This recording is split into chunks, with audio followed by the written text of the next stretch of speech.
Kung ikaw ay mahilig magpuyat o mag-isa lang nakatira, kailangan mong marinig ito. Paano kung hindi lang ikaw ang nasa kwarto mo? Makinig ng mabuti. Ang kwento ko ay baka bumagabag sa iyong mga panaginip. Ang pangalan ko ay Sally. Ako ay 27, nakatira mag-isa sa isang maliit na apartment sa Maynila. Tahimik lang ako, walang kakaibang nangyayari. Hanggang isang gabi, nagbago ang lahat. Napanaginipan ko na nasa kwarto ako pero mas madilim, mas malamig. May anino na gumalaw sa ilalim ng kama ko. Bigla, may narinig akong mahinang boses na tumawag sa pangalan ko. Sally. Hindi ako makagalaw. Tapos, gumagapang palabas mula sa ilalim ng kama. Ay ako. Pero hindi ito ako. Maputla, mahaba ang buhok, nakangiti gamit ang mukha ko. Mula ng gabing iyon, patuloy siyang bumabalik. Minsan nakatayo siya sa tabi ng kama ko. Minsan sa kisame, nakatitig. Laging kamukha ko, pero mali. Nagigising ako na may basang bakas ng paa at nakakita ng mahabang buhok sa ilalim ng unan ko. Maikli ang buhok ko.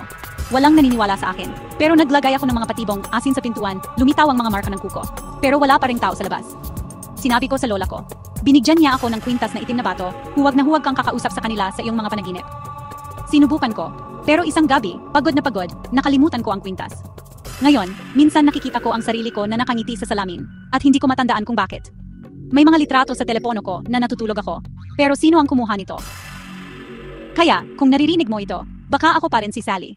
O baka hindi. Mag-follow para sa mas marami pang kwento na tulad nito.